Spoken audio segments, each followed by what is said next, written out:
Bonjour, bon après-midi ou bonne soirée, où que vous soyez, à nos collègues du monde entier. Et bienvenue à cette quatrième session sur nos webinaires en profondeur. Cette fois, nous allons nous concentrer sur le travail en Éthiopie. Cette session est organisée par l'OMS, l'UNICEF et Gavi avec l'aide de TechNet. Vous pouvez écouter cette session en anglais et en français. Pour ce faire, veuillez cliquer sur l'icône globe en bas de l'écran et sélectionner la langue dans laquelle vous souhaitez écouter cette session. Maintenant, je vais répéter en français Vous pour pouvez notre écouter audience cette francophone. session en français. Pour ce faire, cliquez sur l'icône en forme de globe et sélectionnez la langue dans laquelle vous souhaitez écouter cette session. C'est en français, en anglais ou en portugais. I'm afraid I cannot say that in Portuguese, so I hope you understand at least French or English to select the language you wish. Nous serions ravis de savoir qui nous rejoint aujourd'hui, alors n'hésitez pas à vous présenter dans le chat comme d'habitude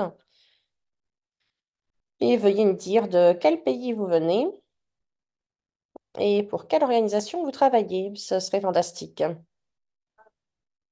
Si vous avez des questions pendant cette présentation, veuillez utiliser la case questions et réponses qui est disponible en bas de votre fenêtre Zoom. Nous répondrons aux questions pendant la session de questions et réponses, alors n'hésitez pas à poser vos questions à n'importe quel moment. Si vous avez des problèmes techniques, vous pouvez le mentionner dans le chat et je ferai de mon mieux pour vous aider à réparer les problèmes potentiels que vous pouvez rencontrer. Enfin, cette session est enregistrée comme d'habitude et nous vous enverrons probablement la semaine prochaine le lien vers la vidéo ainsi que les diapositives par email. Ce sera posé sur le site TechNet. J'espère que vous aimerez cette session. Et maintenant, je vais passer la parole à Sarah. Sarah, la parole est à vous. Ok, merci beaucoup Alex. J'aime bien comment vous dites mon prénom, Sarah, Sarah.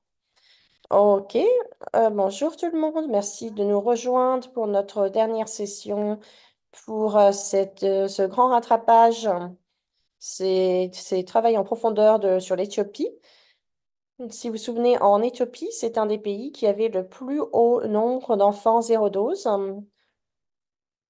Regardez la cohorte d'enfants à partir de 2019 à 2022. L'Éthiopie s'est lancée dans un parcours de rattrapage où ils ont mis plusieurs activités en œuvre pour identifier les enfants non vaccinés. Et aujourd'hui, nous allons un petit peu parler de ce qu'ils ont fait au cours des derniers mois. Mais avant ça, nous allons entendre un petit peu ce qu'Ibrahim a à dire sur la situation zéro dose, ainsi que sur la supervision et les lignes directives. À vous, Ariel et Ibrahim. Fantastique, merci beaucoup, Sarah. Et d'abord, Ibrahim, c'est à vous, et ensuite, j'interviendrai. D'accord, merci, Sarah. Merci à tous mes collègues. Bonjour, bon après-midi. Je suis ravie d'être là et de vous parler un petit peu en profondeur. Donc, aujourd'hui, nous allons parler des enfants zéro dose au niveau mondial, ainsi que des lignes directives et de la supervision. Diapositive suivante, s'il vous plaît. Alors, au niveau mondial, nous avons cet agenda 2030 mondial.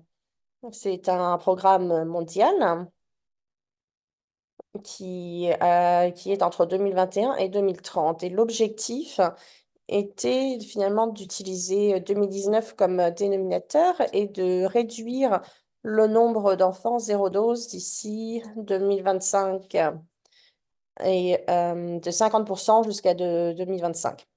Vous pouvez voir qu'en 2019, hein, sur cette diapositive, dans la région d'Afrique, il y avait 6,2 millions d'enfants zéro dose, hein, ce qui est le niveau le plus élevé au niveau mondial d'enfants non vaccinés.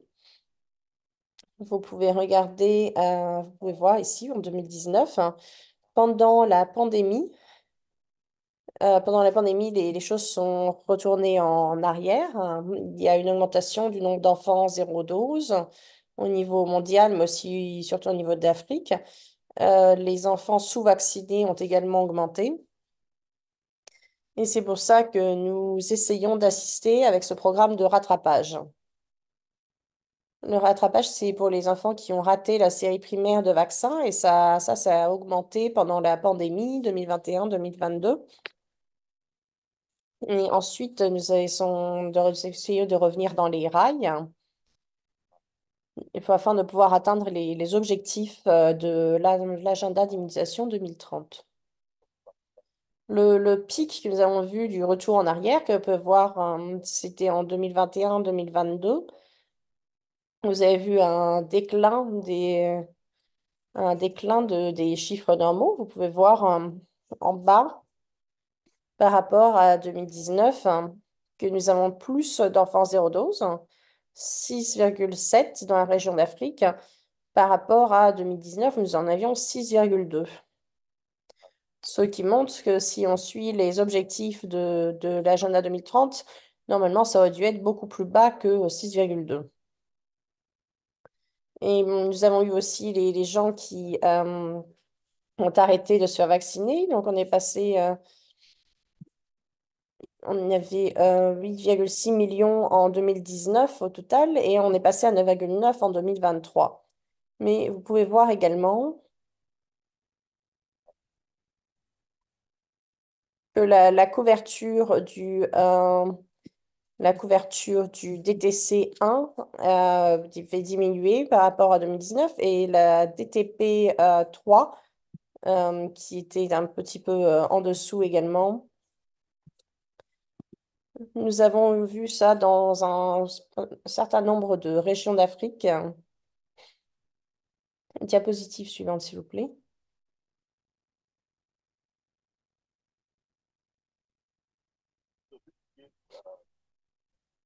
Donc ça donne un petit peu le contexte. Donc en bleu, c'est l'estimation du nombre d'enfants zéro dose en utilisant les estimations de l'OMS et de l'UNICEF au niveau de la couverture nationale. Ça, c'est le bleu foncé et le bleu clair, c'est l'objectif. Donc, on va voir que d'ici à 2030, là où nous devons nous en être pour la région d'Afrique, on commence en 2019, mais bon, comme vous pouvez voir, hein, avec ces barres bleues, toutes les barres sont bleues et vous pouvez voir que ça vous montre fortement le retour en arrière. Et vous pouvez voir qu'en 2023, c'était toujours au-dessus de l'objectif de 2019. Alors que l'idée, normalement, ça devait suivre un petit peu cette ligne, hein, peut-être pas de façon exacte, mais vous pouvez voir clairement la tendance où nous devions y être. Euh, donc j'espère qu'on pourra renforcer les efforts et accélérer les choses pour atteindre cet objectif. Diapositive suivante, s'il vous plaît. Suivante.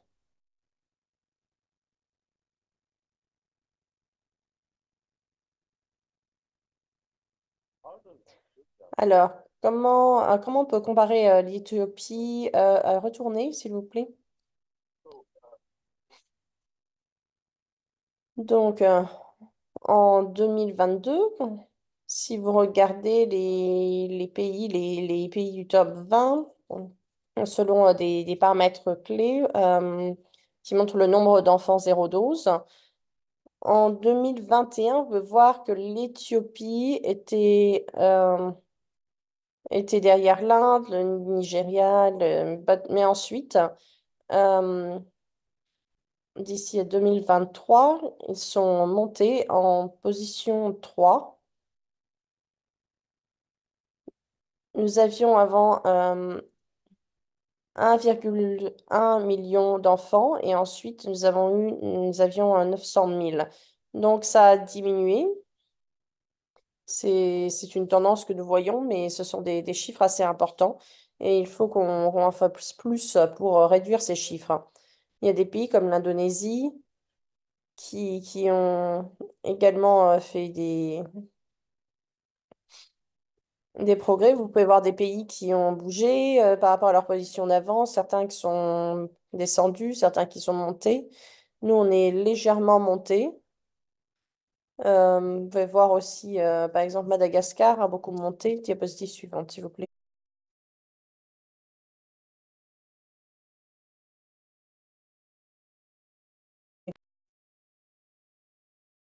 Donc, la région d'Afrique, ce sont le top 10 des pays au niveau des enfants en zéro dose. C'est une image assez différente par rapport à ce qu'on a vu en 2019. En 2023, nous avions 6,7 enfants, 6,7 millions d'enfants zéro dose dans les régions d'Afrique. Et c'est relatif par rapport aux chiffres mondiaux. Donc, vous pouvez voir qu'il y a un nombre très, très important, 82% des chiffres mondiaux qui sont dans la région d'Afrique. Le top 10 des pays en Afrique, ça fait 82% des enfants zéro dose dans cette région africaine. Et le Niger reste au top, suivi par l'Éthiopie, environ 32% et 14%. Donc l'Éthiopie, 917 000 enfants zéro dose. Vous pouvez voir au top le Nigeria, l'Éthiopie. C'est beaucoup plus important que par exemple Madagascar ou l'Afrique du Sud. Mais ces 10 pays du top 10 se sont tous engagés sur un parcours de rattrapage des enfants zéro dose. Diapositive suivante. Je crois que c'est ma dernière diapositive et je vais peut-être probablement passer la parole à Ariel. Ariel, à vous. Merci beaucoup. Fantastique. Merci beaucoup, Ibrahim. Bonjour. Je m'appelle Ariel Regenstiel. Je travaille au siège de l'OMS et je soutiens le grand rattrapage. Les diapositives suivantes, je vais donner un petit peu le contexte sur notre approche et notre supervision, nos lignes directives pour ce grand rattrapage. Ce sont des informations pour toutes les personnes qui travaillent sur le rattrapage des immunisations, alors comme nous voulons générer des données et apprendre des leçons, alors que le système s'étend au-delà de l'objectif du focus habituel, qui sont les petits-enfants et les enfants en deuxième année de vie. Supervision de l'évaluation et superviser ce grand rattrapage, ça nous sert à identifier et atteindre les enfants plus âgés qui ont manqué des doses de vaccins à l'âge pertinent. Et nous allons ensuite entendre parler donc l'expérience directe et riche de l'Éthiopie. Donc, vous savez peut-être qu'il y a des nouvelles lignes directives qui ont été développées cette année pour superviser le rattrapage. Et dans le cadre de cet agenda 2020-30, les directives couvrent plusieurs sujets clés pour le rattrapage qui sont listés ici. C'est par exemple déterminer l'admissibilité, rapporter les doses de rattrapage pour les enfants plus âgés, et les indicateurs de supervision. Les directives sont disponibles sur Partechnet. Le lien est disponible à droite. C'est disponible en plusieurs langues, anglais, français, portugais. Diapositive suivante, s'il vous plaît. Les directives mondiales, ça propose une approche multiples, hein, plusieurs façons de monitorer, de superviser les activités. Ce sont donc des piliers. Il y a globalement 4 piliers. C'est la supervision de la préparation, s'assurer d'une bonne préparation avant la mise en œuvre. Ensuite, il y a adapter les systèmes d'information sanitaire administrative. Donc, il faut préparer les systèmes pour enregistrer les doses de rattrapage d'une façon qui est ségrégée par âge. Ensuite, il y a les élévations ciblées et la supervision en temps réel qui sont importants pour évaluer la performance. Et certaines de ces méthodes incluent des évaluations rapides. Et enfin, à droite, il y a des études de cas et c'est là que nous allons vraiment pouvoir générer une compréhension en profondeur des données collectées sur la façon dont les systèmes changent et également mettre l'emphase sur le rattrapage plutôt qu'une seule initiative. Diapositive suivante, s'il vous plaît.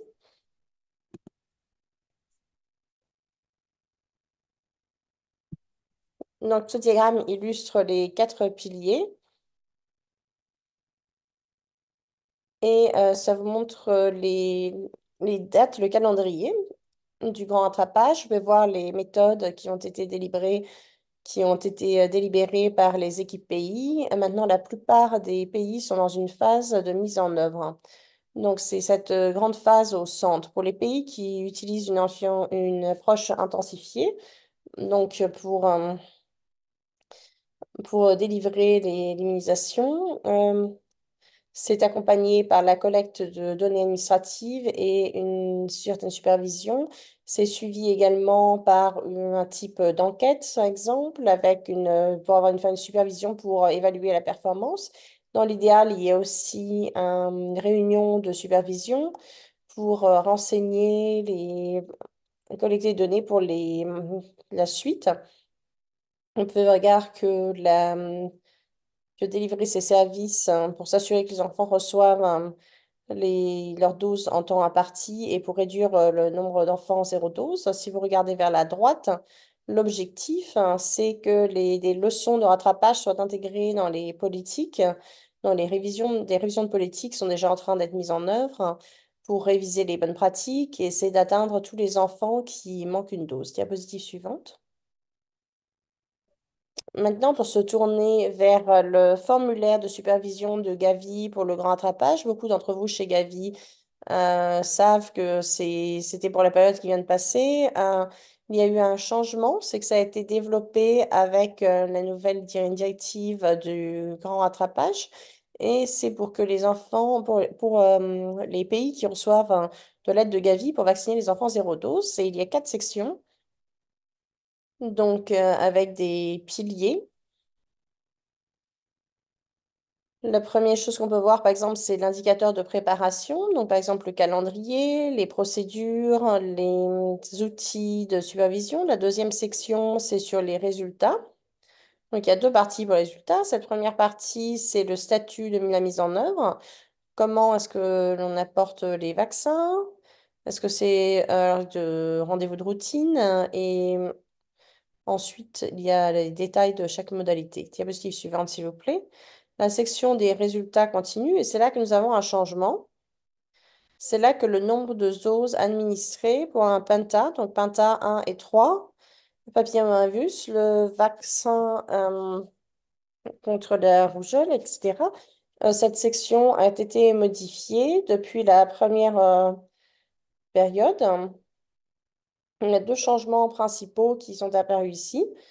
Donc, tout d'abord, la cohorte d'enfants qui a moins d'1 an n'a pas besoin d'être rapportée. Donc, pour que ce soit plus facile, plus facile au niveau des exigences, on a abandonné ça pour donner la priorité aux groupes d'âge plus âgés. Donc, vous ne voyez plus ça dans les exigences du formulaire, hein. Ensuite, il y a déségrégation par âge d'ici le 12e mois jusqu'au 23e mois. Donc, c'est colonne au milieu. Et il y a quelques pays qui n'ont pas pu arrêter de faire une ségrégation entre ces... donc, pour eux, il y a une option de rapporter les doses pour les enfants qui ont de 12 mois à 59 mois. Donc ça, c'est la deuxième colonne en partant de la droite. Diapositive suivante, s'il vous plaît. Et enfin, les sections suivantes pour le formulaire restent les mêmes. Donc, la section 3, c'est sur les évaluations menées, que ce soit rapide, sur les comportements ou autres. Ensuite, il y a un résumé des conclusions qui sont apportées brièvement ici. Il y a une quatrième section sur les apprentissages et adaptations, alors que les pays avancent dans les activités de rattrapage. Diapositive suivante. Alors, cette diapositive suivante résume le processus de compte rendu pour 2024-2025. Donc, les premiers rapports ont été soumis récemment par les pays. C'était vraiment très enthousiasmant de voir toutes les données et nos collègues vont rapporter ça lors de sessions suivantes, avec les collègues de l'UNICEF également. Donc, c'est très enthousiasmant de voir ça. L'Éthiopie avait un très fort rapport. On a hâte d'en entendre plus. Donc, il y a six périodes de soumission. La période qui arrive maintenant, c'est le quatrième trimestre qui couvrira octobre et novembre, les activités de novembre et décembre. Et ce rapport sera préparé aussi rapidement que possible en janvier, début 2025. En termes de responsabilité, l'OMS est principalement responsable des soumissions des rapports. Elle travaille de façon rapprochée avec l'UNICEF et les partenaires AVG pour faciliter les soumissions. Le flux de données, les informations arrivent des pays au ministère de la Santé du pays et ensuite au siège pays de l'OMS. Et enfin, une dernière diapositive, s'il vous plaît. Donc enfin, on voulait vraiment mettre l'emphase sur l'importance des études de cas, des lignes directives qui sont disponibles en ligne sur TechNet en anglais. Il y en aura bientôt également en français. Le but et les résultats, c'est de comprendre en profondeur les leçons apprises par les documents et le l'impact long terme sur le système et voir avec quelle rapidité les pays ont réussi à réduire les lacunes, mais également comment ça a été possible d'institutionnaliser et d'intégrer cela dans la routine pour diminuer l'enfant zéro dose. Cette approche a des méthodes mixtes qui peuvent être adaptées à partir d'un protocole standard. Il y a des outils que vous pouvez utiliser qui sont disponibles et les pays qui sont intéressés pour faire une étude de cas peuvent contacter par exemple le siège de l'OMS ou le bureau régional. Et donc merci beaucoup et j'ai hâte d'en savoir plus sur l'Éthiopie et leur expérience. À vous, Sarah. Merci beaucoup, Ariel et Ibrahim. Je crois qu'il y a quelques questions dans la section questions-réponses. Je vois qu'il y a déjà quelques réponses. Donc, si vous avez des questions, n'hésitez pas à les poster en appuyant sur le bouton questions-réponses en bas de la page. Donc, maintenant, on va faire venir Johannes d'Éthiopie qui va nous parler de ce que l'Éthiopie a fait au cours des passés pour mettre en œuvre ce grand rattrapage dans le pays. Et également, il est aidé par l'OMS, l'UNICEF et les autres partenaires comme Gavi. Donc, à la fin de la session, nous allons également donner la parole, peut-être pendant 15 à 20 minutes. C'est à vous, Johannes.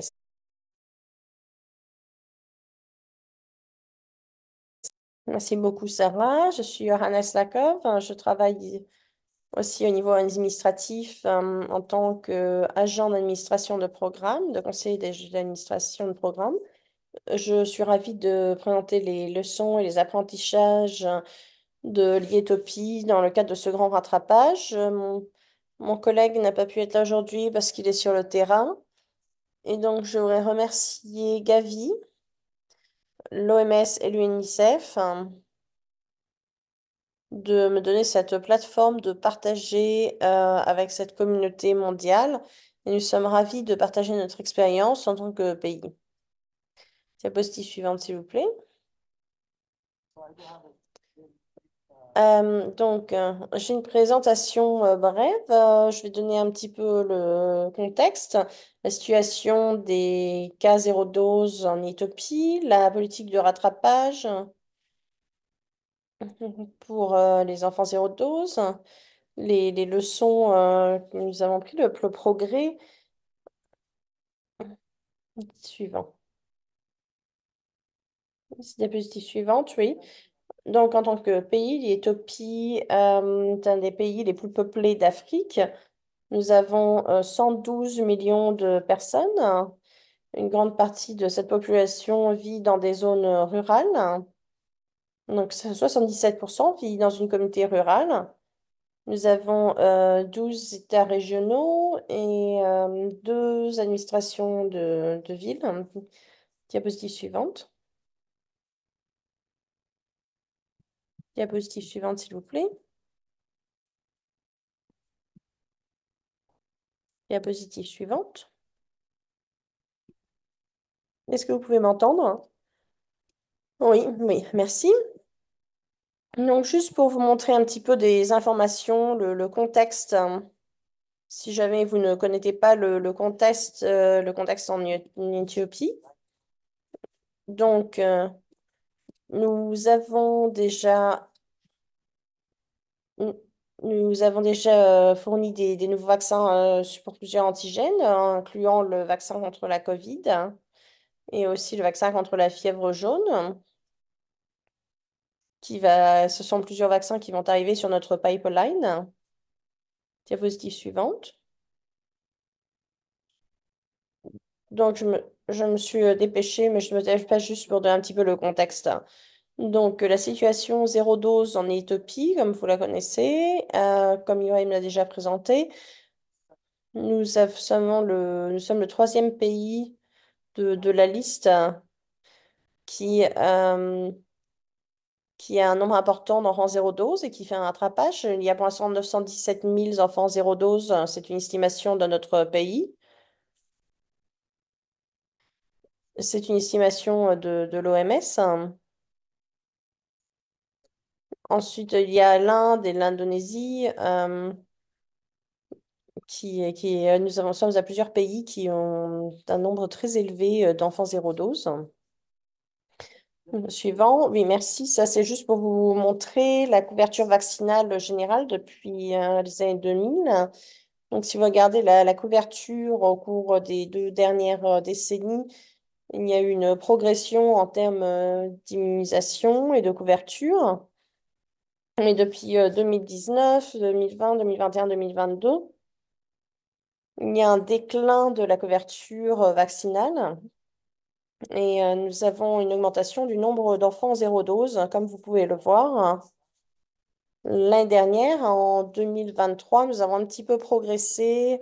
Nous avons essayé d'atteindre plus d'enfants en zéro dose avec les vaccins de routine, mais il y a eu une augmentation de 70% à 77%. Donc, nous sommes améliorés de 7%. Nous réduisons Nous avons commencé à essayer de réduire les envois zéro dose par rapport à 2022. Donc, quelque chose a changé depuis 2022 jusqu'à 2023. Il y a eu 7% d'augmentation. Donc, j'espère qu'en 2024, ça va également, le nombre d'enfants zéro dose va également diminuer de façon importante. Diapositive suivante. Oui, ça c'est juste pour vous montrer comment on estime le nombre d'enfants zéro dose au niveau régional. Comme vous le savez, c'est une estimation au niveau national. Nous essayons, c'est très difficile d'estimer le nombre d'enfants au niveau régional, hein. Au niveau infranational, ça n'inclut pas forcément les performances des districts. Nous essayons de travailler avec nos collègues des installations des établissements de santé. Donc, ce sont les données que nous avons pour nous, mais on ne peut pas forcément bien estimer le nombre d'enfants zéro dose. Donc, par exemple, les données des HIS que nous avons eues en 2019, ça a été utilisé pour les années 2019 à 2020. Ce sont des estimations que nous avons utilisées. Nous avons fait une enquête d'une estimation des enfants zéro dose en 2022 dans les contextes les plus éloignés. Et nous avons utilisé ça pour estimer le nombre d'enfants pour 2021-2022. Comme vous pouvez voir sur la photo ici, la région d'Oromia, chez nous, c'est une des régions qui a le plus d'enfants non vaccinés. Euh, la région d'Amara, il y a un 655 et ensuite c'est Sim-Somalie. On essaye d'estimer et d'indiquer où les enfants zéro dose sont, où ils vivent dans le contexte local. Donc ces estimations ont également été effectuées par district et ramenées à une moyenne nationale. C'est utilisé pour nous aider à identifier le nombre d'enfants zéro dose. Suivant. Ça, c'est juste pour vous montrer le parcours hein, pour réduire le nombre d'enfants en zéro dose. On a commencé les vaccins de rattrapage depuis 2022, une fois qu'on a compris que nous avions une augmentation des nombres d'enfants zéro dose à cause du change dû à la pandémie. Donc, nous avons décidé de ces lignes directives de rattrapage. C'est cofinancé par le gouvernement et ça a été utilisé pour revacciner les enfants, pour rattraper les vaccins. Nous avons maintenant une initiative mondiale de rattrapage Et nous étions déjà en fait impliqués pour faire pour faire un rattrapage de ces enfants.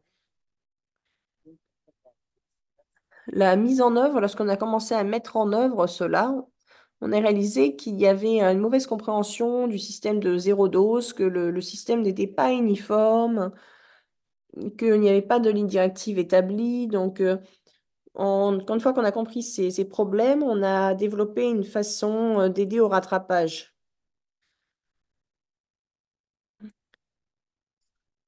Donc, nous avons développé un guide pour faciliter la mise en œuvre donc, de cette mise en œuvre, de ces activités de rattrapage. Donc, on a commencé déjà en juin 2024, avant le lancement du grand rattrapage. On a voulu commencer déjà à essayer de rattraper les vaccins contre la polio, euh, la Covid. Mais entre juin et octobre, on a essayé d'atteindre plus de 3,3 millions d'enfants en utilisant ce grand rattrapage, ce dynamique du rattrapage. En octobre, on a commencé à regarder déjà, à faire une revue de cette mise en œuvre. On a commencé à documenter les défis que nous rencontrions, par exemple, les différents facteurs identifiés, les plans d'action qui ont été développés également pour pouvoir mettre en œuvre ces activités de grand attrapage. Voilà, diapositive suivante. Ça, c'est juste pour vous montrer les lignes directives que nous avons. Donc, nous avons des lignes directives de politique. Ensuite, on a développé un guide, un plan accéléré pour atteindre les enfants zéro dose. Ça a été lancé par la communauté, du coup, au niveau de la communauté mondiale. Nous avons également des indicateurs, hein. Il y a un document qui montre que nous avons déjà identifié un nombre qu'il fallait vacciner presque 4 millions, 3,9 millions d'enfants euh, d'ici à 2025. C'est notre objectif. Diapositive suivante. Donc, juste pour vous montrer la mise en œuvre des activités de rattrapage, les vaccins essentiels de rattrapage que nous avons commencé déjà depuis 2022, parce il y avait beaucoup d'endroits où les enfants zéro dose n'étaient pas atteints. Donc, des vaccins Rota, Penta, PCV ont été donnés jusqu'à 24 mois et il y a également eu des vaccins qui ont été donnés jusqu'à 59 mois, par exemple contre la rougeole et la polio. Nous avons essayé de pousser les vaccins contre la rougeole, les vaccins Penta, PCV qui ont été fournis. Gavi a aidé pour cela. Récemment, nous avons également reçu un vaccin contre la polio de la part de GPEI dans le cadre de ce rattrapage des vaccins. Et ce vaccin, ça va être fourni jusqu'à 5 ans d'âge pour les enfants qui sont d'âge de vacciner. Suivant. Je voudrais juste vous montrer les stratégies qu'on utilise pour identifier et vacciner les enfants zéro dose. Il y a diverses stratégies qui ont été conçues pour identifier et atteindre les enfants zéro dose et les vacciner. Donc, la première, c'est de compter les têtes, faire un compte de têtes, suivi ensuite par la vaccin. Donc, il y avait des équipes qui allaient compter en allant de foyer en foyer pour identifier les enfants zéro dose et les enfants pas sous-vaccinés. Ensuite, ces enfants étaient envoyés à des services de santé, à des programmes pour les faire vacciner. Nous avons essayé d'utiliser des outils numériques pour cela, comme Noteka, et réaliser des enquêtes. Et du fait du contexte que nous avons dans le pays, on a dû réfléchir à d'autres stratégies, comme de compter les vaccins. Donc, le, par exemple, les équipes de bénévoles allaient à des points de vaccins et compter les personnes qui étaient vaccinées. Ça a été organisé dans les installations dans les établissements de français à qui on a conseillé de demander plus de vaccins. La troisième stratégie, c'était l'intégration avec les campagnes. Donc, par exemple, il y a eu différentes campagnes, par exemple contre la polio, la rougeole, le papillomavirus, la COVID-19, la nutrition, qui ont été mises en œuvre. On essaie d'intégrer l'identification des enfants zéro dose dans nos campagnes de vaccination. Et la dernière stratégie que nous avons utilisée, c'était dans l'intégration au niveau de l'établissement de santé. Donc, quand les enfants viennent, par exemple, à la clinique parce qu'ils sont malades ou demandent des services, euh, on demande s'ils sont vaccinés ou non. Et s'ils ne sont pas vaccinés, on les réfère au service d'immunisation. Donc, voilà, ce sont nos quatre stratégies, les stratégies que nous avons utilisées pour adresser et identifier donc, les enfants zéro dose. Diapositive.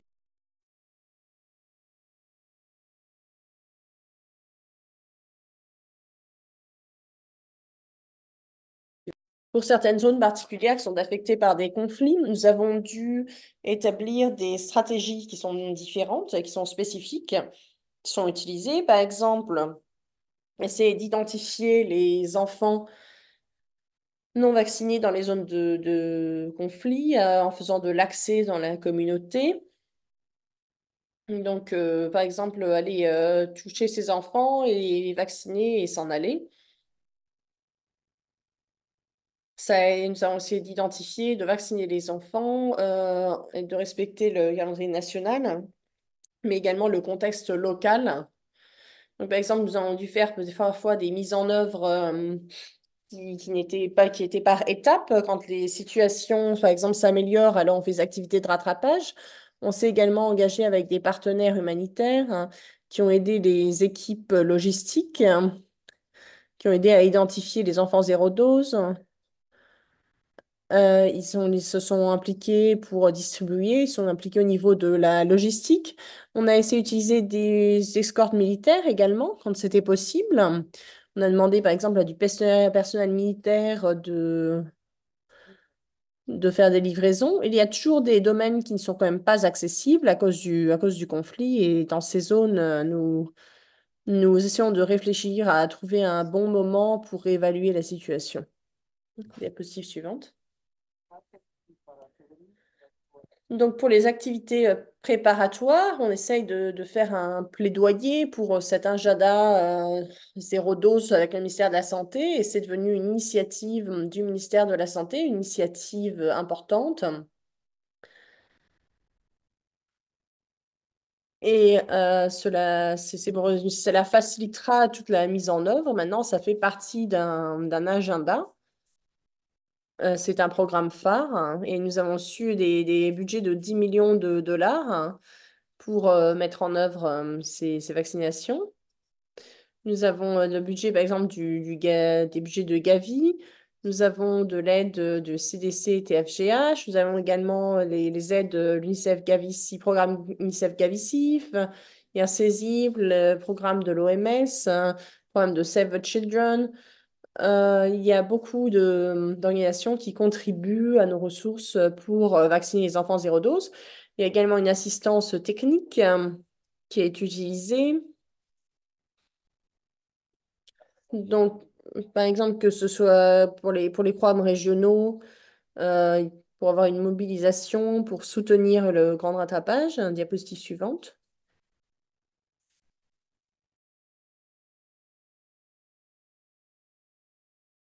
Ça, c'est pour vous montrer les ateliers de plaidoyer que nous avons avec les agents du gouvernement. Donc, par exemple, qui ont été menés au niveau parlementaire ou par les ministres avec les parties prenantes qui y assistaient, qui parlaient tous du grand rattrapage. Nous avons parlé également au niveau régional. dans divers contextes. Et il y a eu le lancement de ce grand rattrapage en juin, en présence de beaucoup de médias, pour justement faire un plaidoyer au niveau de la communauté pour parler de cette initiative. Diapositive suivante, s'il vous plaît. Diapositive suivante, oui. Donc, à nouveau, nous avons également mené des activités de mobilisation sociale pour sensibiliser la communauté, améliorer leur engagement, pour sensibiliser aux vaccins et aux vaccins de routine. Donc, pour cimenter cette initiative, il y a des ateliers de sensibilisation qui sont menés au niveau national, infranational. Diapositive suivante. Donc ça, c'est juste pour vous montrer nos activités de supervision. Comment est-ce qu'on supervise nos activités de rattrapage? Donc, on faisait des réunions quotidiennes virtuelles avec l'équipe infranationale en utilisant cette plateforme. Ça, c'était pendant le début du grand rattrapage où on devait mieux comprendre notre campagne. Nous avions des réunions virtuelles. Ensuite, nous faisions des rapports par Google Sheet également. C'est ensuite, selon les rapports, on agissait. Ensuite, nous avons essayé d'adresser le développement au niveau de la communauté. Nous avions une supervision pour apporter du soutien et on faisait également des révisions intra-action pour voir ce que diverses parties apportaient. Nous avions pour regarder les facteurs également d'atténuation, développer des informations. Donc, pour faire avancer donc, nos activités de grand rattrapage. Et enfin, dernièrement, on a commencé récemment à documenter les leçons que nous avions apprises, en particulier avec des bénévoles de CDC qui travaillent pour nous aider et nous aident avec ces activités de grand rattrapage. Diapositive suivante. En termes de supervision et d'outils de rapport et de processus, nous avons diverses modalités. Donc, par exemple, nous essayons d'utiliser un mélange d'outils. On utilise les outils existants, bien sûr. Donc, par exemple, il y a des enregistrements qui seront utilisés pour les enfants zéro dose. Des directives ont été données pour utiliser les mêmes types de registres. Nous avons des modalités de compte rendu qui existent pour, par exemple, les activités de vaccination de routine. Nous utilisons donc ce système pour les activités de vaccination de routine, mais pour les enfants zéro dose, donc entre 12 et 59 mois, on utilise un format différent et une page différente. Nous avons également des indicateurs de supervision qui sont utilisés, qui sont personnalisés pour les enfants zéro dose, hein, avec des indicateurs qui sont supervisés par âge. Nous avons également développé une supervision de soutien pour ces activités de rattrapage. Donc, quand il y a par exemple une supervision qui a été menée, nous utilisons le même format au niveau national. Ensuite, nous l'analysons et nous déployons au niveau administratif. Nous avions également déployé des enquêtes euh, et des révisions. Nous avons fait également des réunions de supervision intra-action. Donc ça, diapositive suivante, c'est juste pour montrer notre format de compte rendu. Donc là, par exemple, c'est l'enregistrement du compte de tête. Vous pouvez voir le modèle. Vous pouvez voir ensuite pour la vaccination de rattrapage. Vous pouvez voir pour les enfants de 12 à 23 mois, les enfants de 24 à 59 mois. Ensuite, vous avez un modèle en bas, un modèle qui sera utilisé et divisé par âge, par nom. par type de vaccin. Diapositive suivante. Ensuite, pour la performance générale des vaccins des enfants 0-12. Comme je vous l'ai dit, nous avons commencé déjà ces vaccins de rattrapage avant le programme, avant qu'il y ait un programme existant pour le grand rattrapage. Donc, si vous regardez la on a pu vacciner déjà plusieurs milliers d'enfants en utilisant ces vaccins et dans le cadre des vaccinations de routine également. Mais depuis ce grand moment de grand rattrapage, nous avons pu vacciner 304 000 enfants zéro dose. Ça, c'est avec une seule phase de vaccination. Donc, vous pouvez voir qu'il y a une énorme différence entre le grand rattrapage et le rattrapage précédent. Au total, on a vacciné plus de 638 000 enfants et on a essayé de réduire cela, de réduire le nombre d'enfants non vaccinés de 16%. Et la diapositive suivante, donc c'est le progrès, la performance du grand rattrapage. Donc, si vous regardez la performance du Penta, nous avons vacciné plus d'enfants avec le vaccin Penta. On doit monitorer le nombre d'enfants qui a été vacciné par le Penta. Mais si vous regardez les autres vaccins comparés au Penta, la réalité sur le terrain également, c'est qu'on trouve plus d'enfants qui ne sont pas vaccinés contre la rougeole par rapport au Penta. Donc, bon, c'est juste pour vous montrer qu'on essaye de vacciner. Nous avons réussi à vacciner 304 000 enfants par rapport à 350 000 pour le PCV2. Donc, nous avons évalué le rattrapage qui a été fait pour le moment, en particulier au niveau de la rougeole. Diapositive suivante.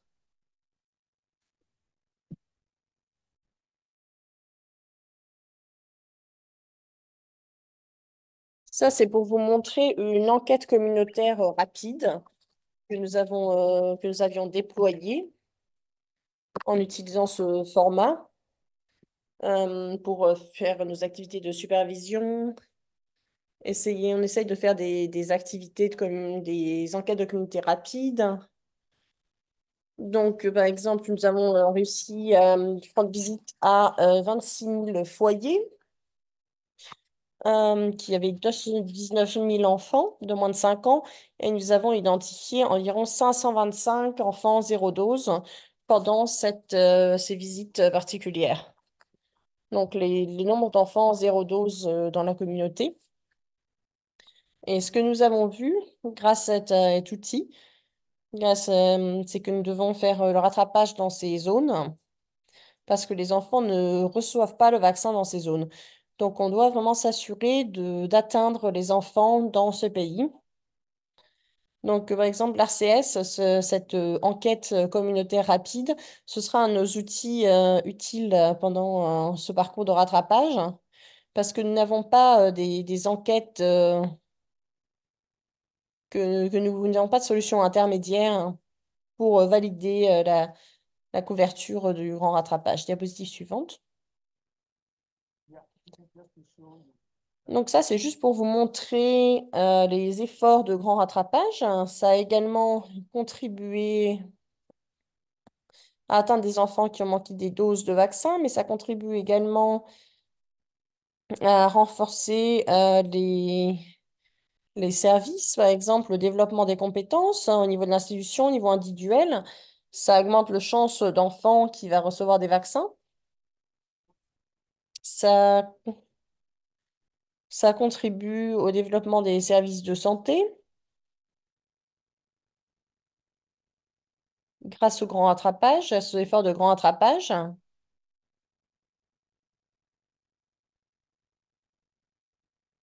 Ça aide vraiment à renforcer les capacités des services de santé. Donc,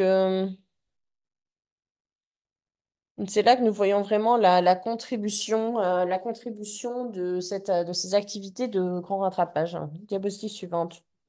Oui, ça, c'est un diapositive que je voulais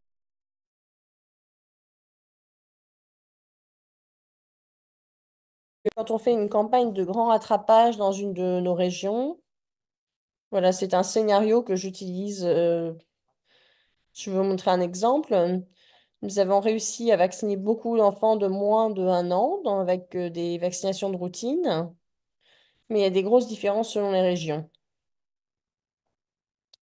Donc, ce grand rattrapage, ça nous donne une opportunité d'atteindre ces enfants zéro dose qui ont moins de 1 an. Donc, si vous regardez par exemple le Penta 1, vous pouvez voir qu'il y a environ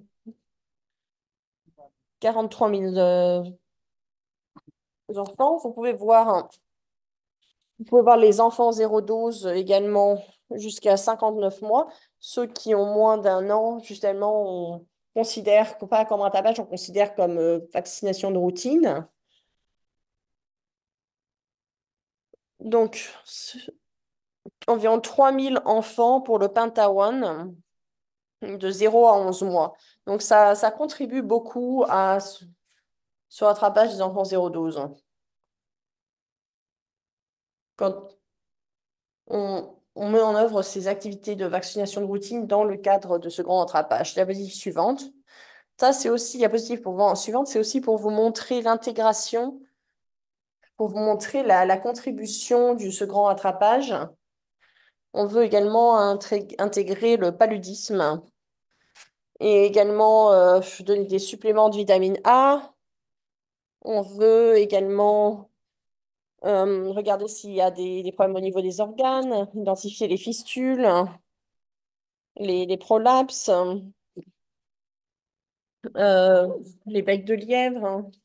Donc, la contribution du grand rattrapage est maximisée au niveau des services.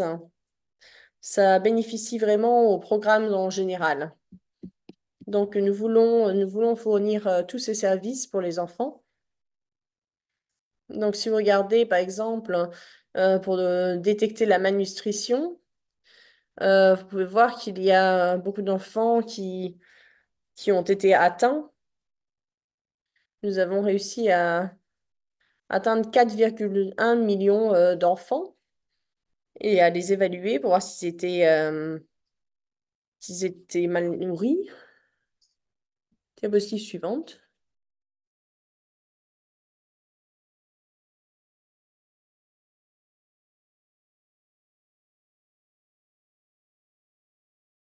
Les difficultés que nous rencontrons dans la mise en œuvre, par exemple, nous avons des difficultés au niveau de la supervision.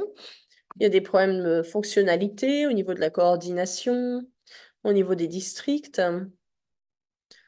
Il y a des priorités divergentes. Il y a des zones de conflit, des problèmes d'argent. Donc, tout ça, ce sont des priorités divergentes par rapport à notre grand rattrapage. Et nous devons coordonner de façon efficace ce grand rattrapage en termes de financement. Comme vous le savez déjà, le grand rattrapage a reçu beaucoup de financement de Gavi. Nous remercions d'ailleurs Gavi pour leur soutien, leur assistance au niveau de vaccins. Mais ça ne couvre pas le budget complet pour identifier et vacciner les enfants zéro dose, même pour superviser leur suivi. Mais ce que nous avons fait, c'est que nous avons utilisé les ressources qui existaient pour couvrir pour couvrir le financement. Donc, il y a des grosses lacunes au niveau financier pour vacciner les enfants zéro dose.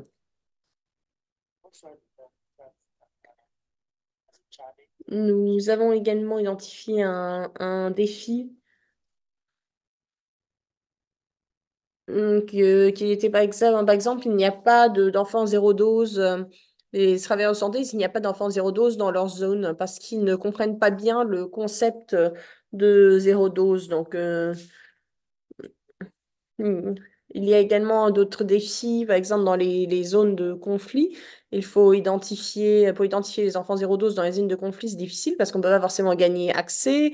Il y a des partenaires humanitaires limités. Et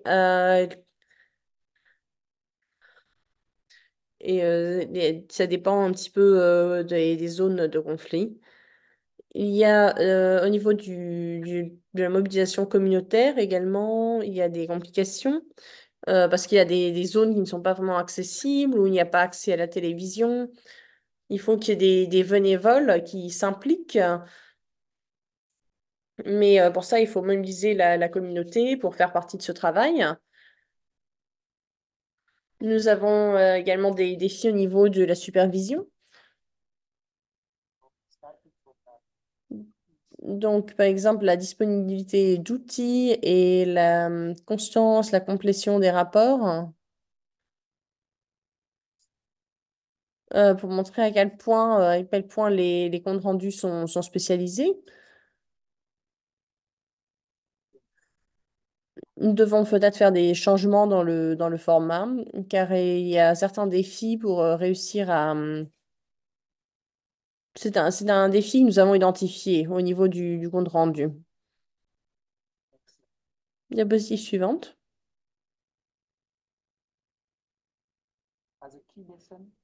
Donc, les leçons clés que nous avons apprises au cours de cette période de mise en œuvre. Donc, nous avons collecté, recueilli des expériences. Donc, nous avons fait de ce programme un programme vraiment phare pour se concentrer sur cette mise en œuvre. C'est une initiative que nous voulons vraiment que cette initiative soit partie d'un agenda phare, une initiative phare. Et nous voulons nous appuyer sur les ressources qui existent déjà de façon innovante parce qu'on vit dans un pays à revenu limité. Donc, nous devons utiliser toutes les opportunités que nous avons. Nous essayons de vacciner tous les enfants. Donc, ça, c'est une leçon que nous avons appris. Nous allons continuer à faire ainsi. Le programme, le contexte et les stratégies centrées sur la communauté sont des approches qui sont déployées. Nous devons également gérer les zones de conflit. Tout dépend vraiment du contexte. Tout est très spécifique par rapport au contexte, surtout avec les zones de conflit. C'est très important. C'est quelque chose à prendre en compte dans une telle initiative. Donc, l'identification des enfants zéro dose et pouvoir les atteindre, c'est un travail assez intensif ça demande beaucoup de travail. Ce n'est pas un travail simple, comme on peut parfois penser, comme les campagnes d'immunisation. Non, ça, ce sont des enfants qui ne sont pas facilement accessibles. Et, et trouver des milliers d'enfants, c'est compliqué. Trouver quelques enfants non vaccinés, ça demande beaucoup de travail. Donc, il faut vraiment considérer ça à chaque fois qu'on veut mettre en œuvre une telle initiative, que nous avons des ressources limitées qui doivent être allouées à ce travail. Le déploiement d'outils numériques est également très, très important. Dans notre cas, ça a vraiment facilité la vaccination des enfants zéro dose. Les outils que nous avons utilisés pour ces services, ça facilite l'intubation. Pardon, mais il faut peut-être qu'on aille un petit peu plus vite parce qu'on a encore pas mal à couvrir. Oui, j'ai presque fini. Donc, pour avancer, maintenant, nous planifions donc de mettre en œuvre un programme de routine qui inclut les rattrapages. Donc, quand on a des ressources, on veut à chaque fois avoir une campagne pour atteindre plus d'enfants zéro dose en même temps. Donc, c'est comme ça qu'on pense avancer. Mais il y a également des choses qu'on doit améliorer, par exemple les comptes rendus, la disponibilité des outils. Tout ça, nous devons identifier nous avons utilisé les outils pour combler les lacunes que nous avons identifiées pendant nos comptes rendus, notre supervision. Diapositive suivante et la dernière diapositive.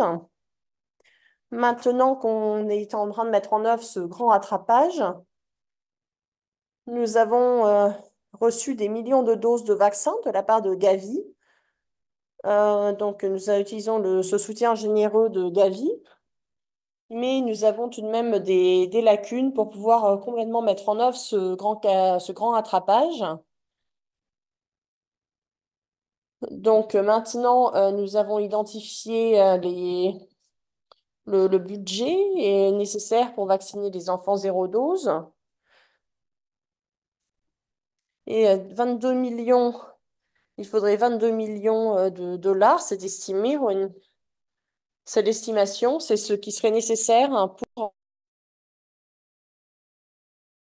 pour vacciner tous les enfants 0 dose et pour adresser le reste des enfants 0 dose. Donc, nous avons besoin de partenaires, nous avons besoin de donateurs. S'il y a des gens qui assistent à cette réunion, qui veulent nous soutenir, qui veulent nous soutenir auprès du gouvernement, nous avons eu de coupes faites dans le budget. Donc, nous espérons que des partenaires et des donateurs seront ici pour nous aider à couvrir ce manque de budget. Diapositive suivante.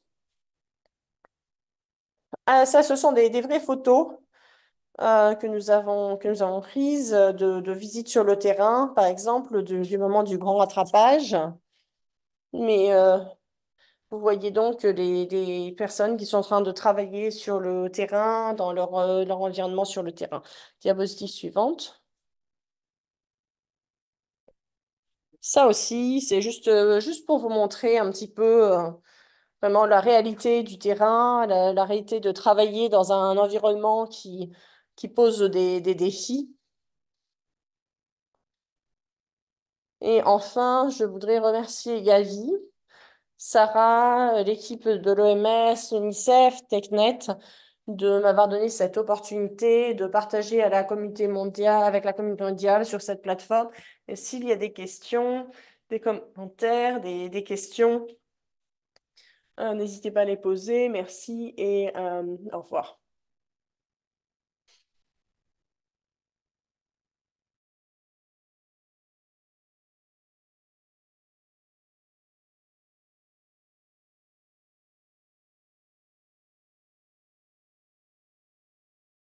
Merci beaucoup, Johannes. Je crois que vous avez fait un très bel effort pour nous raconter la situation en Éthiopie et les efforts pour mettre en œuvre le grand attrapage. Je vois beaucoup de messages de félicitations dans le chat. Je vois aussi beaucoup de questions.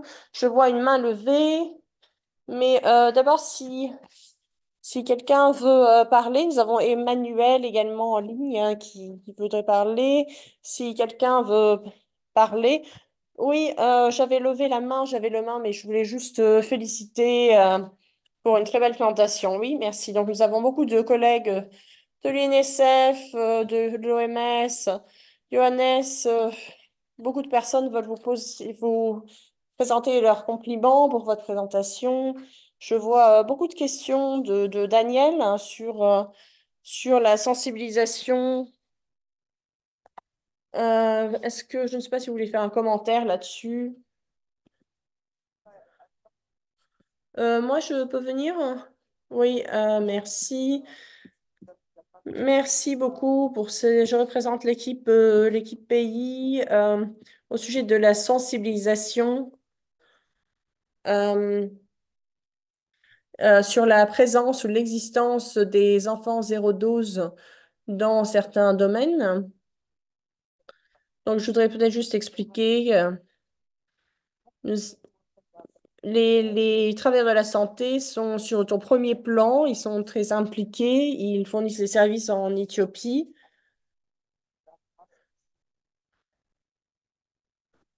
Et de fait de l'ouverture et qu'ils ne sachent pas forcément qu'il y a une existence des enfants 0 dose, nous devons nous appuyer pour impliquer les travailleurs de la santé dès le début et développer les compétences. Qu'est-ce que c'est un enfant 0 dose ou un enfant sous-vacciné et quelles sont les raisons possibles hein, qui expliquent qu'ils ont manqué des vaccins de routine et ensuite sont engagés. Euh, les travailleurs de la santé doivent faire partie des efforts dès le début, ainsi que les travailleurs sociaux, l'administration. Euh, pour s'assurer qu'il n'y ait plus d'enfants zéro dose. Il y a des enfants zéro dose dans certains établissements de Tansé et il faut poser la question aux personnes qui prennent soin d'eux. Pourquoi cet enfant a-t-il manqué des vaccins? Par exemple, savoir pourquoi c'est souvent la mère, mais savoir pourquoi l'enfant a manqué des doses. Et le personnel de la santé, la communauté, tout le monde doit savoir qu'il y a des enfants qui ont manqué des vaccins. Donc l'engagement, les engagés, c'est important et il faut réaliser pourquoi il y a des enfants qui ont été manqués et comment est-ce qu'on peut les réintégrer.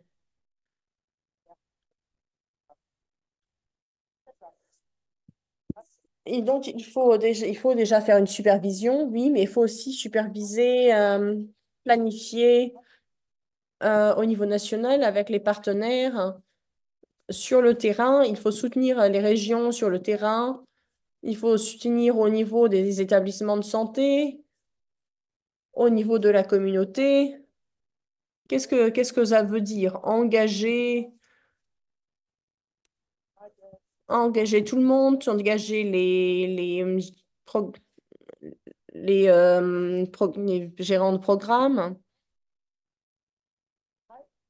Il faut voir également au niveau des officiels, hein, du gouvernement. Je pense qu'il faut engager tout le monde et ça, c'est une raison d'engager tout le monde dans cet effort, hein. Merci. Oui, merci beaucoup. Je ne sais pas si quelqu'un d'autre, Monsieur le CNICEF, Daniel ou nos collègues de l'OMS, est-ce que vous avez des réflexions? Je vois ici également des mains levées de la part des participants, des réflexions sur l'OMS de la part de Gavi. Euh, je, je peux peut-être dire quelque chose, Sarah? Oui, oui, oui.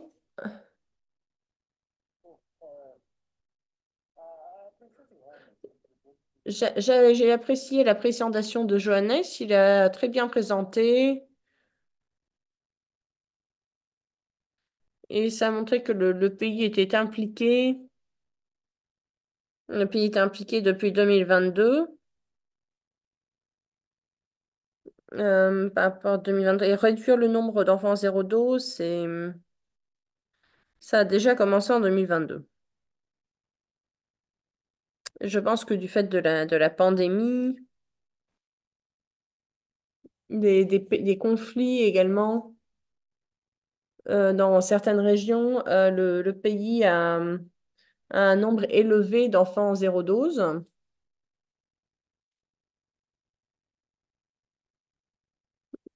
Donc, c'est difficile parfois à estimer. Donc, il faut s'impliquer pour soutenir le gouvernement et l'OMS également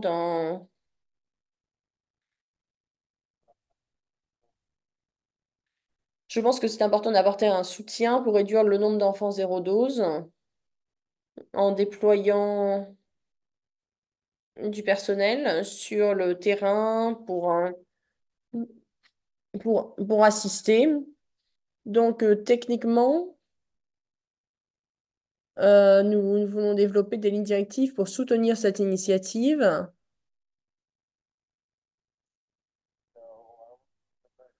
Mais je veux juste mettre l'accent sur les efforts concertés qui sont faits pour réduire le nombre d'enfants non vaccinés. Je pense qu'en un an, la réduction a été très importante. Je pense que ça a été une réussite très importante. Bien sûr, après la réunion, nous allons continuer, nous allons continuer à faire davantage de campagnes, mais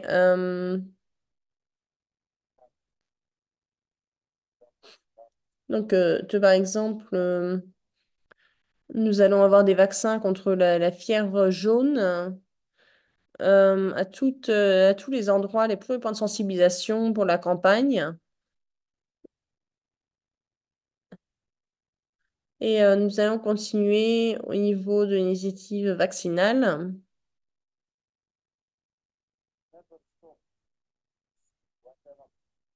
Nous n'allons pas nous arrêter. Nous sommes complètement impliqués et nous voulons continuer à combattre sur différentes plateformes et en utilisant différentes avenues.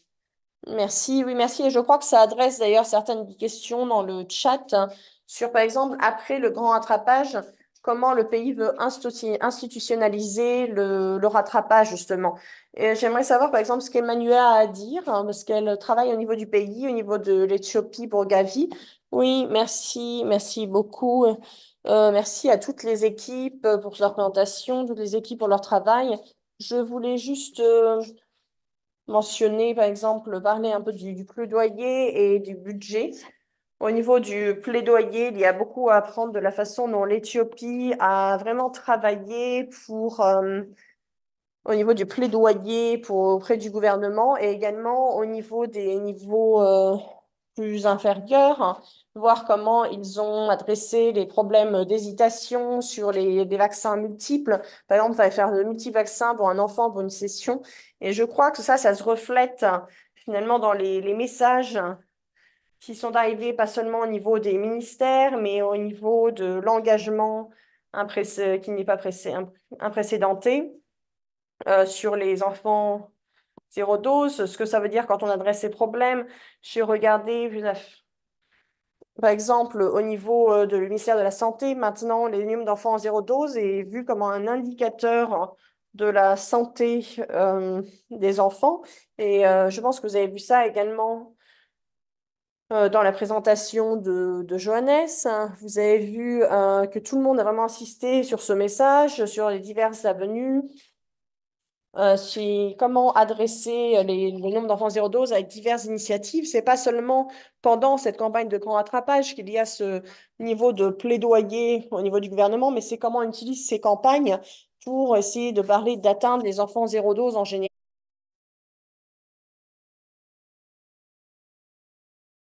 Je pense que le deuxième point qui est important, c'est le budget. Comme on le sait, par exemple, cette initiative qui n'a pas utilisé tellement de coûts opérationnels. Donc, je pense qu'on peut vraiment beaucoup apprendre de l'Éthiopie, en particulier en parlant d'un point de vue de Gavi. Comment est-ce qu'on regarde, par exemple, ce qu'on a vu avec la Covid, ce qu'on a vu avec les financements actuels? Qu'est-ce qu'on peut privilégier pour atteindre les enfants zéro dose? Donc, pour l'Éthiopie, au niveau de la campagne de grand attrapage, on avait juste à peine approuvé le pays pour le FPP. Donc, comment est-ce qu'on utilise les systèmes de santé déjà existants pour adresser le problème du zéro dose et développer cette initiative pour se concentrer sur ces domaines. Et donc, merci Johannes et merci toute l'équipe pour cette présentation. Merci beaucoup, Emmanuela. Je crois que vous avez touché un point qui est un défi pour pas mal de nos pays. Je crois que vous avez vu de la plupart des budgets que le grand rattrapage demande beaucoup de ressources et des investissements intentionnels. Et je pense qu'on doit commencer à réfléchir au fait que beaucoup de pays indiquent qu'il y a des lacunes au niveau des financements et proposer une alliance entre pays pour donner la priorité à ce soutien d'ici la fin de 2025, comme Johannes l'a indiqué. Je vois qu'il y a des mains qui sont levées, donc je ne sais pas s'il y a des réflexions supplémentaires, si on peut commencer à prendre ces questions dans le chat. Je pense que certaines de ces questions sont dirigées vers Johannes. Peut-être que Johannes peut regarder les questions qui sont déjà là. Je vois Ibrahim, votre main est levée. Donc, si vous voulez adresser quelque chose. Oui, merci, merci Sarah, merci Johannes pour cette présentation incroyable. Je pense que ça montre vraiment le niveau de travail et d'engagement qui a été impliqué. Mais je crois que ce que j'ai aussi beaucoup aimé, c'est voir, voilà, on a fait ça et nous avons besoin de ces ressources pour avancer. Je crois que ça, c'est fantastique. Ça donne une fantastique opportunité de négocier.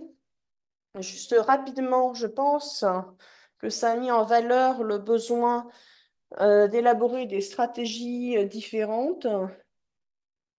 Vous pouvez voir, par exemple, différentes stratégies, différents contextes.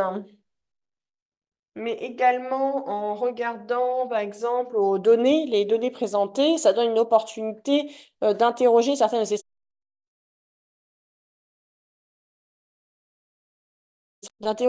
stratégies que les pays ont proposées.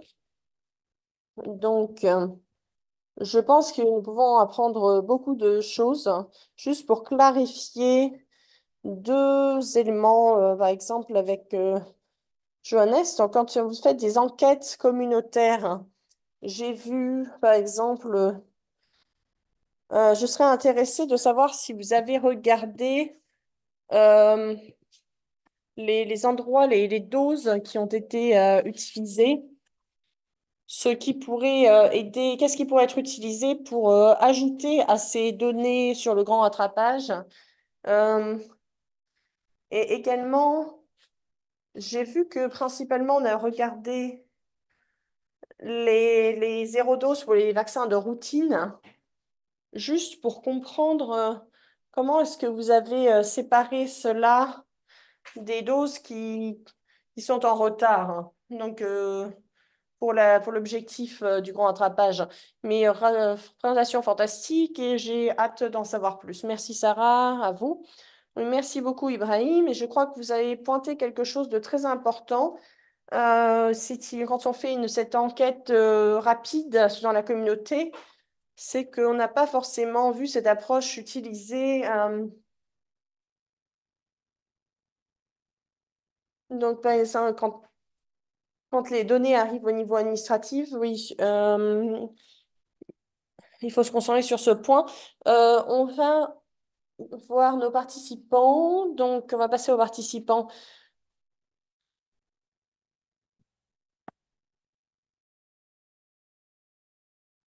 Donc, Théodore, c'est à vous. Merci Sarah, merci Johannes pour cette présentation, d'avoir partagé votre expérience. Donc, je travaille avec GSEC, basé en Éthiopie. Euh, la présentation que Johannes a effectuée reflète tout à fait ce que nous avons vécu et c'est ce qui passait sur le terrain. Je voudrais juste réfléchir un peu au niveau national, au niveau du plaidoyer en particulier. C'était vraiment exemplaire. Actuellement, le grand rattrapage est considéré comme une des priorités au niveau de l'ordre du jour. C'est arrivé, ça a commencé au niveau de l'équipe immunisation, mais jusqu'au niveau du ministère, et c'est vraiment considéré comme un composant clé. C'est quelque chose qui s'est passé vraiment avec un haut niveau, un niveau élevé de plaidoyer auprès du ministère, auprès des parlementaires. C'est vraiment quelque chose qu'on peut apprendre de l'Éthiopie. Comment engager leur leadership politique pour les motiver à l'immunisation au-delà du grand rattrapage. Et ça a vraiment été fait correctement. Un autre point, en particulier en regardant en termes de politique, je pense que l'Éthiopie était en avance sur le développement des politiques de rattrapage pour atteindre les enfants au-delà de 2 ans d'âge, comment les vacciner, comment les atteindre. Ça a été développé avant déjà le grand attrapage. Le grand attrapage, c'est une dynamique qui a été utilisée pour s'appuyer dessus et qui a vraiment offert une opportunité de développement. Il y a des problèmes pratiques qui ont été définis, qui ont rendu finalement le grand attrapage plus simple. Par exemple, les enfants qui ne recevaient pas le Penta 1. Ça a été clairement défini. Si l'enfant a moins de 12 mois, alors ça, ce serait appelé une dose délayée, pas une dose zéro dose. Mais si on dépasse les 12 mois, l'enfant était défini comme zéro dose. Et pendant l'enregistrement, c'était plus clair. Et Mais quand l'âge a au-dessus de 12 mois, au-dessus de mois, c'est considéré comme zéro dose et ça fait partie du grand attrapage. Ça, ce sont des leçons très importantes d'apprendre de l'Éthiopie et j'ai vraiment hâte d'en savoir plus. En tant que pays, nous avons déjà identifié environ 447 districts qui sont à haute priorité pour le nombre d'enfants zéro dose et sur lesquels se concentrer. Ce sont des zones qui... Désolée, mais nous n'avons plus que 9 minutes et je vois d'autres mains levées. Oui, d'accord. Ce sont des domaines sur lesquels l'Éthiopie se concentre et 447 domaines de concentration pour attendre les enfants zéro dose. Merci. Ok, d'accord. Donc, si vous pouvez garder maintenant les réponses brèves, s'il vous plaît. À vous, Raptem.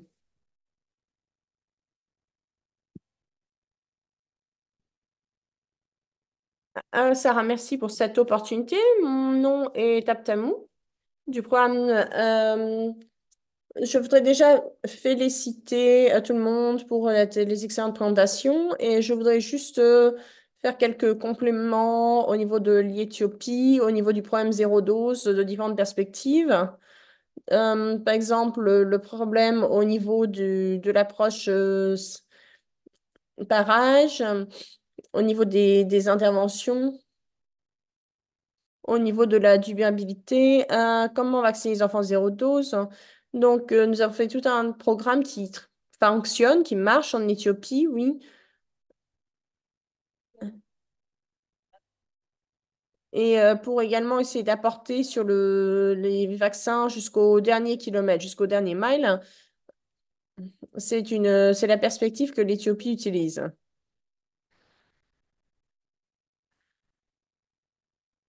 Il faut également se concentrer en termes de planification, en termes de réunion, en termes de supervision. Ça, c'est une perspective sur laquelle se concentrer pour l'Éthiopie dans le futur. Merci beaucoup. Oui, merci à Abtamou. Maintenant, je vois plusieurs mains levées des pays de l'OMS. As-Chaman. Oui, est-ce que vous pouvez m'entendre? Vous pouvez m'entendre maintenant? Oui, merci, merci. Oui, donc je voudrais ajouter ma voix et complimenter pour un travail fantastique. C'est un partenariat fort. Donc, je voudrais juste mentionner quelque chose sur l'intégration, l'intégration de la livraison de services. Je pense que si on pense dans le contexte d'identifier des communautés d'enfants qui ont été manquées, et comme ces communautés ont été privées, ont des problèmes de privation multiples, donc c'est bien que vous ayez pu nous montrer des enfants ou des femmes qui ont été atteintes lors cela. Est-ce que vous pourriez expliquer un petit peu mieux comment cette intégration a été mise en œuvre? Ce serait très apprécié. Sinon, merci beaucoup pour ce fantastique effort. Oui, merci beaucoup, Aschalev. Donc, nous allons retourner à l'équipe pays. Johannes, je pense, après que Ezekiel, je vais laisser la parole à nouveau à Johannes pour quelques dernières réflexions. Mais des questions qui reviennent beaucoup, c'est qu'est-ce qui se passe après le grand rattrapage?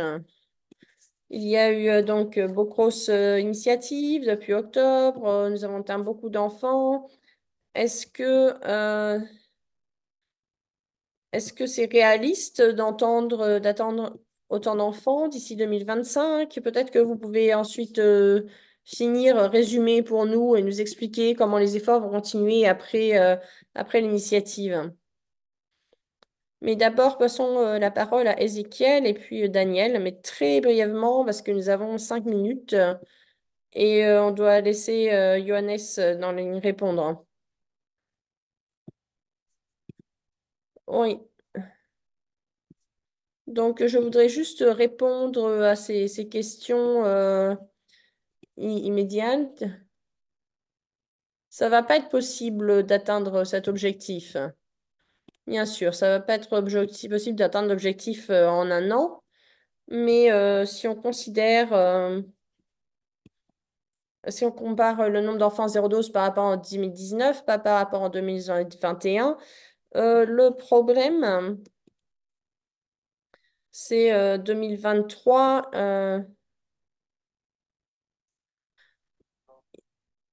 Nous essayons de faire diminuer le nombre de zéro dose de 51%. Je pense que, je pense que ça donne, on a de l'espoir de diminuer le nombre d'enfants zéro dose. On ne peut pas atteindre l'objectif, mais on peut quand même beaucoup réduire d'un chiffre. On peut réduire de façon importante. Par exemple, en institutionnalisant.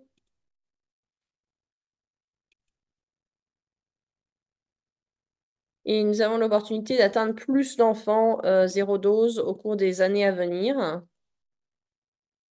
d'ici à 2025. Merci. Ok, merci Maconnet. Je crois que vous soulevez un très bon point. Le, vraiment de routiniser, d'institutionnaliser ces efforts de sensibilisation. Et ça a déjà commencé avant les efforts du grand rattrapage en 2023. Ensuite, Daniel, oui, est-ce que vous pouvez m'entendre? Oui. D'accord, je sais pas, ma caméra ne fonctionne pas. Merci beaucoup. Pour moi, je voulais juste ajouter quelque chose. Quand on regarde les chiffres, on attend de... C'est déjà fantastique que même pendant les quantités de vaccins utilisés, ont été utilisés et nous espérons que nous allons pouvoir continuer à nous améliorer par rapport à 2023 et vacciner plus d'enfants d'ici à 2025. Mais je crois qu'un des grands défis, ça va être qu'on a toujours besoin de faire un peu de rattrapage. Mais c'est seulement plusieurs rattrapages pour atteindre plus d'enfants. Et ensuite, on va inclure ces efforts dans la routine. Et c'est ça que j'ai vu comme très important. Et je pense que ça va nous permettre d'avancer parce qu'on ne sait pas sinon ce que ça veut dire pour l'Éthiopie. Nous devons également revenir sur les stratégies d'incinération, les stratégies de durabilité. Ce sont des principes pour atteindre des enfants zéro dose. Et j'ai vraiment mis l'emphase sur l'estimation. Maintenant, c'est très important de savoir où les enfants zéro dose sont basés, justement. Et je pense que de la présentation de Johannes, on a vu des chiffres élevés. Mais ça demande des efforts différents de devoir identifier où les enfants zéro dose sont. Et je pense que nous avons fait ça, justement, pour sensibiliser. Mais voilà, c'est un des points que je voulais ajouter. Merci. Oui, enfin, merci beaucoup. Et je crois que votre réponse et votre contribution mènent à une des questions qui est sur continuer à identifier ces enfants et identifier lesquels de ces enfants ne sont pas vaccinés ou sont sous-vaccinés ou sont vaccinés à zéro dose. Et comment est-ce qu'on continue de façon exemplaire? Je pense que les diverses approches, c'est que l'Éthiopie a utilisé pour les activités de rattrapage et du rattrapage sont très appréciées. C'est un effort très extensif, très important, en particulier dans les zones de conflit. Les différentes approches que l'Éthiopie a prises pour être toujours opportuniste pour atteindre ces communautés difficiles. Si vous voulez donner vos dernières pensées, peut-être, Johannes. Oui, juste merci à l'équipe pays qui a répondu à quelques questions. Durabilité, c'est un point très important.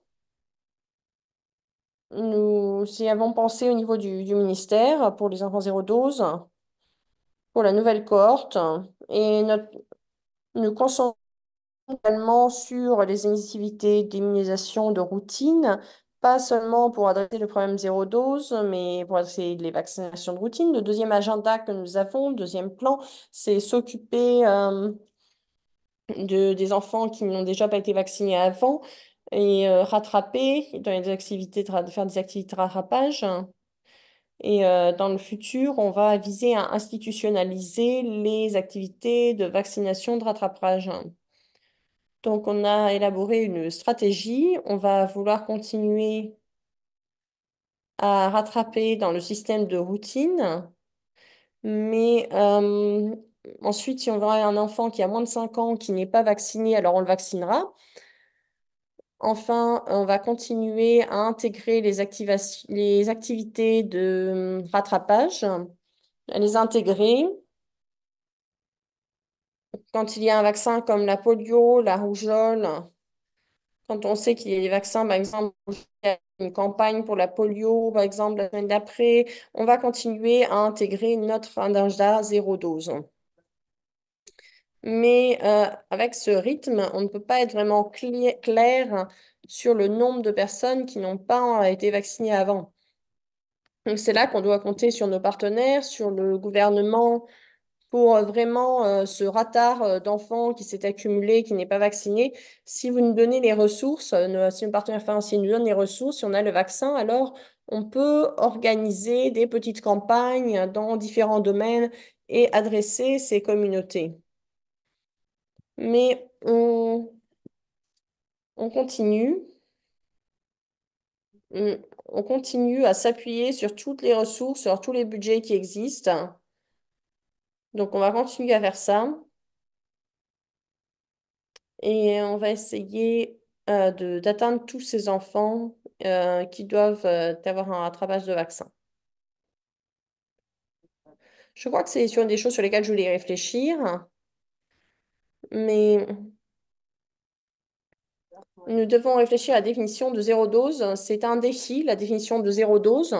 Par exemple, pour la routine de 0 à 11 mois, quand il y a un calendrier, nous ne les catégorisons pas comme enfants zéro dose. On considère un enfant comme zéro dose à partir de 12 mois. Si un enfant n'a pas reçu ses vaccins de routine à partir de 1 an, on dit que c'est zéro dose. Mais si c'est moins de 1 an, on sait que l'enfant n'est pas vacciné. Mais pour respecter la réglementation, la visibilité, on dit que les doses ont été délayées et après, nous intégrons cela dans notre programme d'immunisation. Donc voilà, ce sont mes dernières pensées, mais en général, mes commentaires. Euh, il y a beaucoup de questions qui ont été posées dans le chat et je voulais y répondre et les regarder et j'espère que si ça aide, peut-être qu'on peut inclure tout ça dans nos plans d'action. En tout cas, merci beaucoup Sarah pour tout. Merci de m'avoir donné cette opportunité à ce niveau. Et j'espère qu'il y aura un autre moment où je pourrai faire une autre présentation, présenter d'autres réussites dans cette communauté avec le ministère de la Santé, de la part du ministère de la Santé dans le pays. Nous avons vraiment beaucoup apprécié les efforts que nous recevons de nos donateurs, de nos partenaires et même de l'assistance technique que nous avons reçue au niveau régional. Nous apprécions vraiment tous les efforts. Euh, qui ont été faits pour notre pays. Merci beaucoup. Passez une bonne journée. Merci beaucoup, Johannes. Merci à l'équipe Éthiopie. Bravo à tout le monde. Merci à tous nos participants, à leurs fantastiques questions. Nous en avons beaucoup auxquelles il n'y a pas de réponse. N'hésitez pas à contacter n'importe lequel d'entre nous. On y répondra après cet appel. Nous devons, hélas, terminer l'appel parce que nous avons d'autres personnes qui doivent passer à d'autres activités. Mais merci, bravo à tout le monde, bravo à l'équipe Éthiopie. Malgré les difficultés, vous avez fait un travail fantastique. Donc, continuez comme ça. J'ai hâte d'en savoir plus sur vos progrès au cours de l'année à venir. Merci. Bon après-midi tout le monde. Merci.